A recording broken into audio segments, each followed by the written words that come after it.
This, right? But coral aren't just colorful rocks. Tiny living things live in there. These rocks are actually the skeletons of polyps, which look like this. Polyps can secrete calcium carbonate to build these protective skeletons.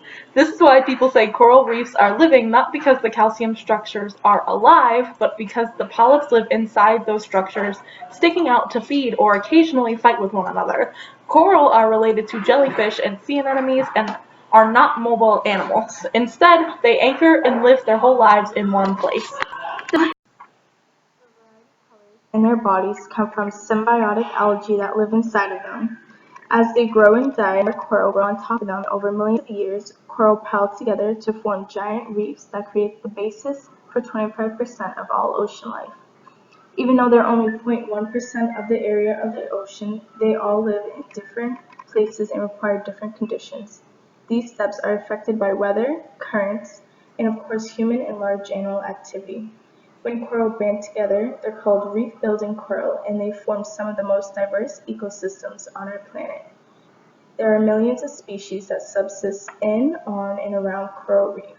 They've been around for millions of years, so it's safe to say that there are likely fish, crustaceans, and algae that evolved to live on reefs and nowhere else. Such as many butterfly fishes, feed exclusively on coral polyps. Survival would not look good for these fish if their food source disappeared. Like parrotfish, butterfly fish assist in keeping algae from smothering corals. Many scientific studies have substantiated that dolphins and whales have extreme emotional intelligence. Sadly, their intellect won't be enough to help these animals if coral reefs are destroyed. Coral also control how much carbon dioxide is in the ocean. They take the carbon dioxide out of the water and use it to build their calcium. Without coral, the amount of CO2 in the water would affect the whole planet, but luckily they grab it in stone for us. Coral reefs alter how the ocean affects the shore because they build up over millions of years and can survive warm, shallow waters as well as colder, deeper water.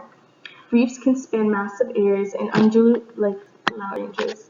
They build themselves to withstand typhoons, hurricanes, and other tropical storms, and therefore buffer the shore against waves, storms, and floods. These tiny animals evolved long before we did, and their existence in areas like Australia and Florida can prevent loss of life, property damage, and erosion by tempering the rushing ocean. Today, coral are in trouble because corals are so sensitive to water temperature, global warming, climate change, ocean acidification, ecotourism, and commercial overfishing are beginning to kill off these tiny animals. In fact, when the animal is stressed, they release their symbiotic, colorful algae into the water and turn white and die, called bleaching.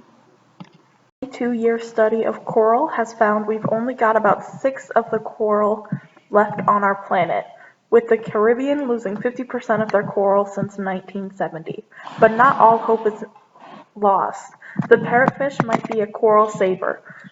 When parrotfish live, coral are thriving, so new sanctions on the protection of parrotfish are being considered.